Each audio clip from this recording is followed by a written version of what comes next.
do this in English. And so my name is SengChan. Please call me Chan.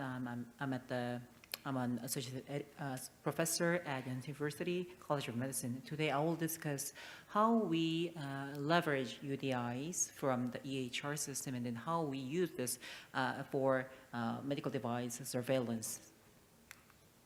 There are four categories.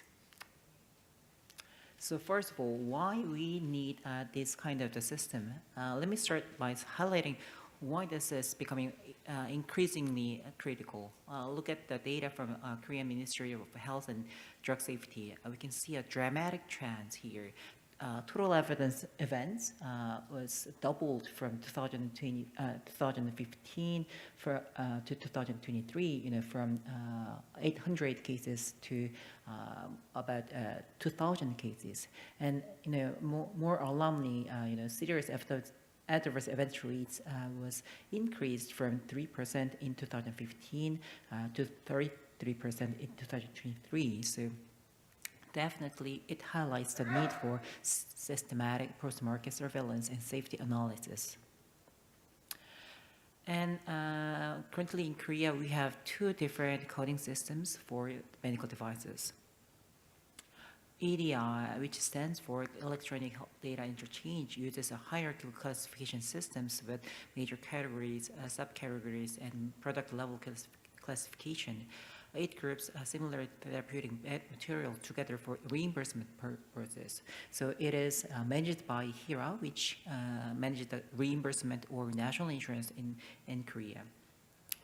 And you may know the UDI, the Unique Device Identification, which is an international standard for device identification. And then, as you can see in the table, it includes not just the logistic unit, country code, manufacturer code, and drug code, but also lot numbers, expiration dates, and serial numbers. The critical difference is in the identification granularity. Let me show you a concrete example using electrode needles from Medwin company. The EDI system provides just one code for 12 different products, but UDI provides 12 unique codes enabling device-level granularity. And this precision is essential for accurate safety monitoring system. And UDI is rapidly becoming a global standard for device identification. The United States started phased implementation in 2024, beginning with high-risk class 3 devices and moving to lower-risk classes with data managed in the GUDID database. The European Union began in 2021 also, and Korea also started phased implementation in 2019 until the Medical Device Act Article 31(3). With the data managed through the Integrated Medical Device Information Center. The key benefits for post-market surveillance are significant. The UDI code often cannot distinguish specific devices in electronic health records, but UDI code enables precise device identification in EHR systems. This extends traceability from distribution throughout point of care use and provide unique identification throughout the supply chains and maintains the device integrity across the full product life cycles. Despite the importance of post-market safety analysis, the current UDI code-based approaches have significant limitations. First, insufficient granularity, and second, limited precision for observation studies, as I highlighted. So this is the why we need UDI-based precision analytic framework for device vigilance system. And let me move on to the more about the OMOP-CDM. To address these kind of challenges, we turn to OMOP-CDM. The Observational Health Medical Outcomes are partnership common data model. The OMOP-CDM is common data developed by the International Odyssey Collaborative Community, established in 2013. And as of 2024, the Odyssey network encompasses more than 83 countries with over 900 million unique patient records over the world. And then I'm the leader of Odyssey Korea, and actually I'm also leading the Odyssey APAC community. We do have a Odyssey APAC symposium in December this year at Shanghai, China. And in Odyssey APAC, currently Singapore launched their chapter in 2020, I think, and then I do have multiple meetings with HSA before for this. Also, we have like India, Thailand, Taiwan, China, Japan in our Odyssey APAC network, and then the additional countries such as Philippines and Thailand are trying to begin their own chapters in this network. The key strength of Obsidian research is distributed analysis without data sharing. Multiple institutions can run the same analytic code on their local data without sharing patient-level information. This enables large-scale multi-center studies while maintaining data privacy and security, which is particularly important for medical device surveillance or medical studies. So our research had two main objectives. First, building UDI-based CDM to address the growing need for systematic analysis. We needed to overcome the limitation of existing EDI-based system of Korea and apply UDI code to CDM to enable detailed analysis through precise device identification. And second, feasibility validation through a case study using transcatheter aortic valve as our example. We wanted to evaluate the applicability and effectiveness of UDIs in real-world setting, compare analytic accuracy between EDI and UDI systems, and validate feasibility in real-world data-based observation study. Let me explain how we integrate UDI information into CDM. The strength of our analysis is that we already have the dedicated columns for UDIs in the current device table of CDM. So, for example, in a record, you can see that the original EDI code or source code is, captured in the device source value column. And then the corresponding SNOMED code, SNOMED concept IDs of CDM is captured in the device concept ID. And there are two different IDs in UDI, which is device identification identifier and the production identifier.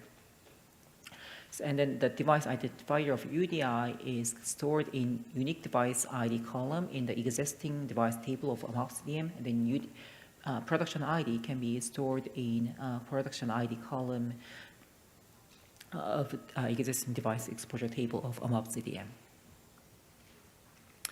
Now let me walk through our implementations process at Severance Hospital, Yonsei University. The actual barcode of UDI is much more complex than usual barcode, so we had to purchase additional special barcoding scanners to read this. That is one of the first challenges we had, which is not expected. But nonetheless, it is really hard that the actual nurses or staffs in the hospital use the scanners to read the barcode, because the barcode there is no standard locations for barcodes, so it is really hard to find where is the UDI barcode in the box. So actually, this is how we identify the UDIs of the devices. So this is a little bit complex part. We needed to link multiple data sources in the hospital. From our clinical and material management database, we had order IDs, patient information, usage dates, item codes, and product serial numbers. From the Severance Innovative Trading System, we had item codes, product license numbers, EDI codes, and model names. We then linked these to the MFDS, Integrated Medical Device Information System, which contains EDI codes, model names, device names, and UDI codes. So By linking these three different databases, we can identify the UDI codes for each device in our hospital. So you can see the results, how we map the actual model name, using the model name, their EDI codes, where is it? Yeah, somewhere, it's maybe EDI codes and model names and their lot numbers in our, hospital database. We identify the EDI code for each devices.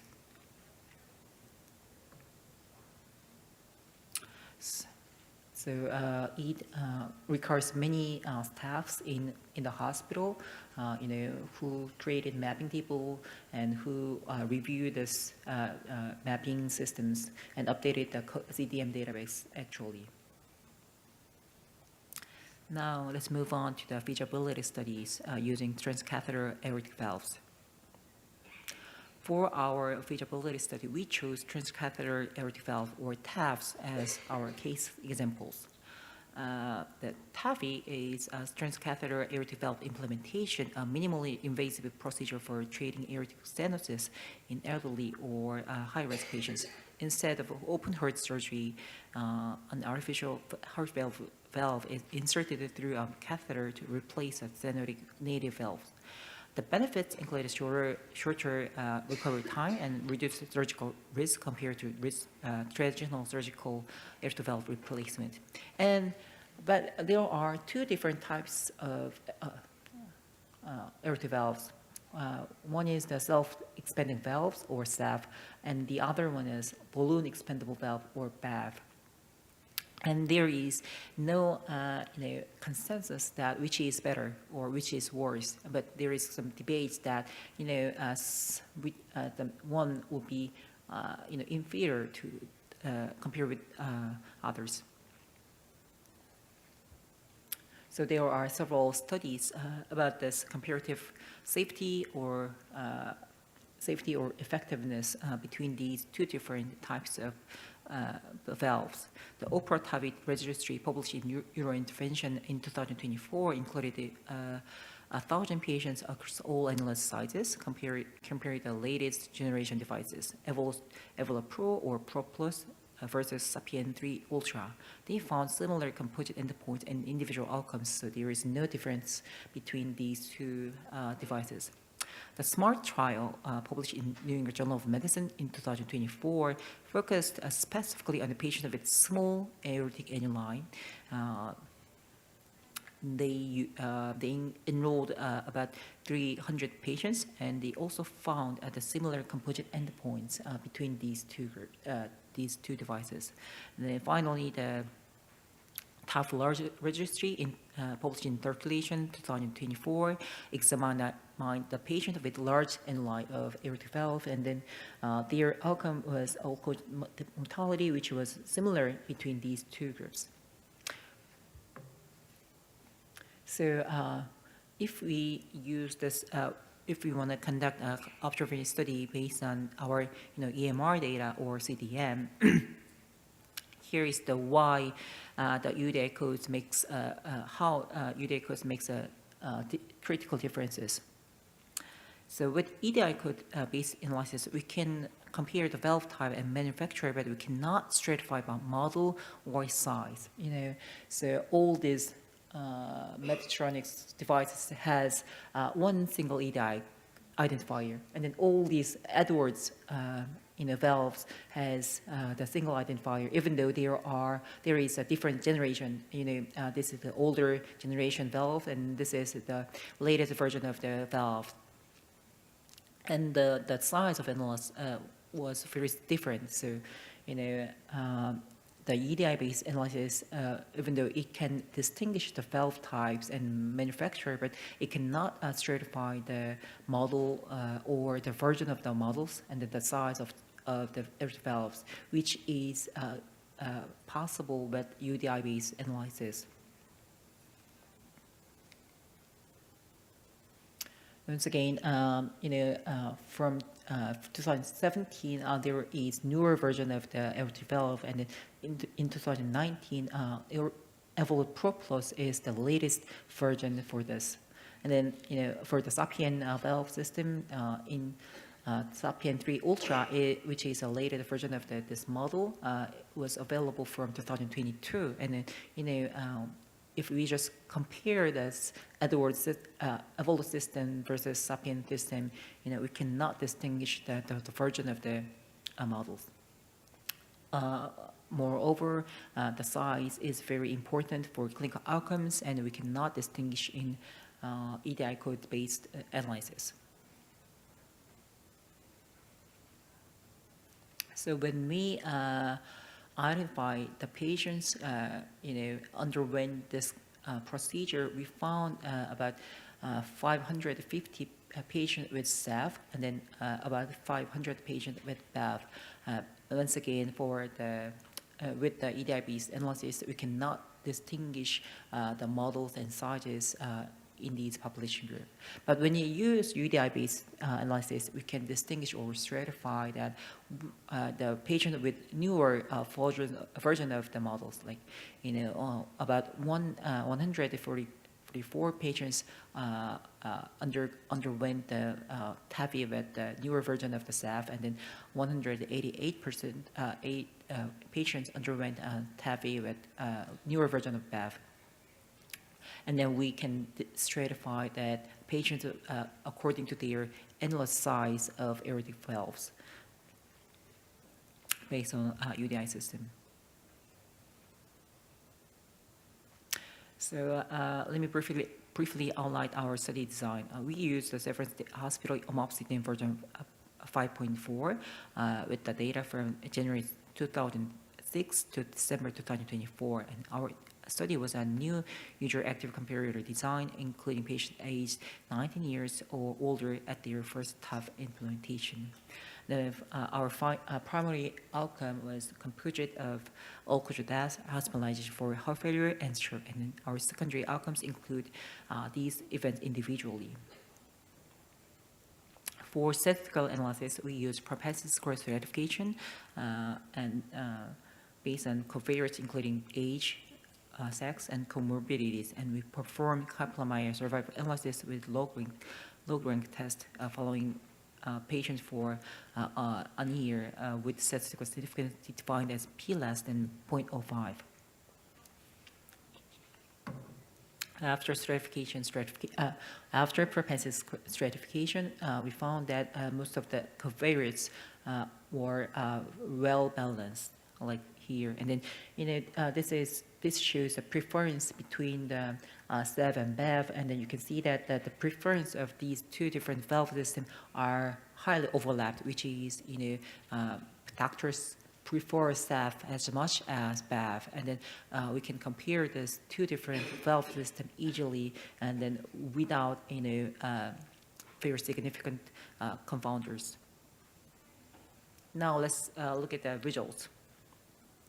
And I think this is what interesting. So in the EDI-based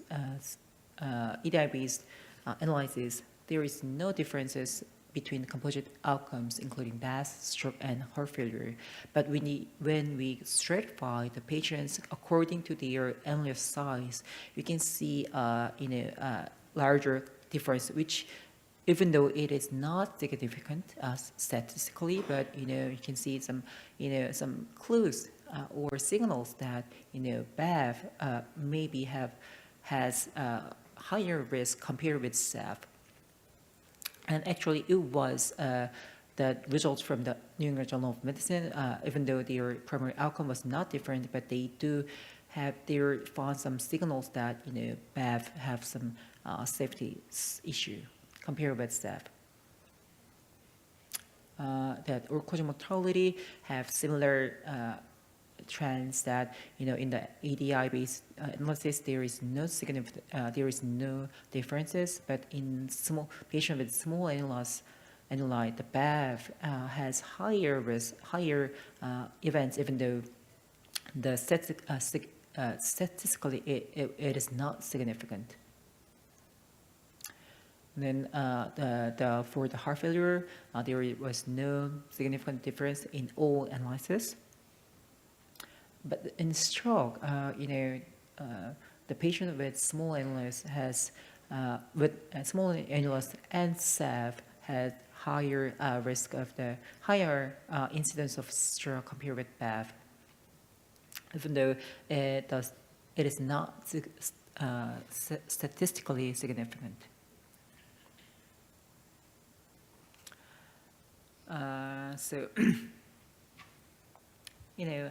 Let me summarize our principal findings.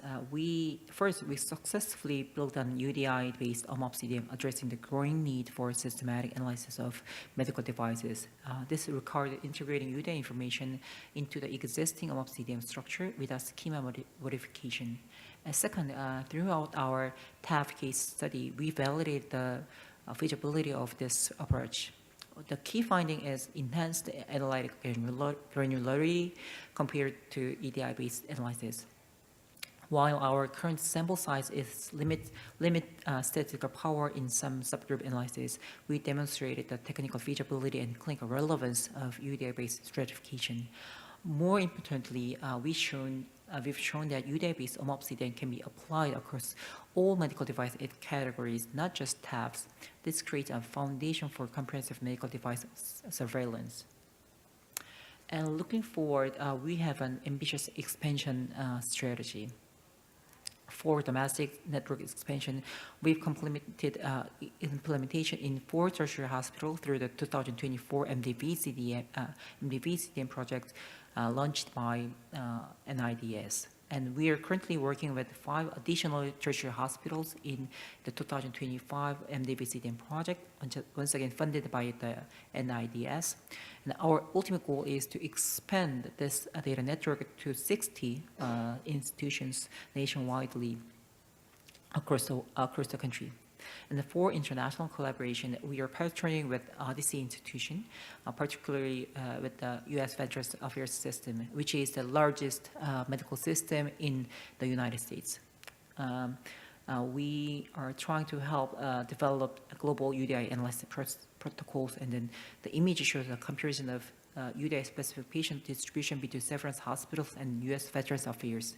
You can see the complementary strengths. VA has much larger numbers for some device types, while we have others. During the time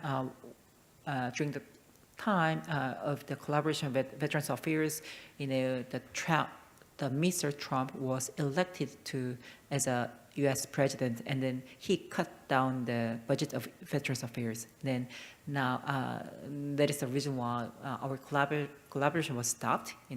Because of limited budget, they could not afford this anymore. But I hope that this collaboration continues in the near future. So, our key achievements include the technical success by constructing UDI-based omopsidium across all medical device categories, not just one specific types. And when we demonstrated enhanced analytic resolution, enabling this detailed device-specific comparative analysis that were impossible with EDI-based approaches. And our contribution include enhanced patient safety and policy support and global leadership. We've built a medical device safety analysis platform aligned with international standards that can serve as a model for other countries. And we are actively discussing with other the researchers from US or other countries to write some kind of the perspective on this. And the third, we aim the sustainable expansion strategy. Our strategy involved phased network expansion, gradual growth of our domestic network based on MDV-CDM project funded by NIDS, and moved from 4 to 9 to ultimately 60 institutions. And international collaboration, pursuing global validation and standardization through partnership with U.S. Veterans Affairs and then other Odyssey members worldwide. In summary, this study implemented omopsidium constructions using UDI's codes and demonstrated the clinical applicability through TAF cases studies. And we've shown that precise device identification is not only technically feasible, but clinically meaningful. As devices become more complex and prevalent, UDI-based surveillance system will be essential for protecting patient safety and advancing medical device innovation.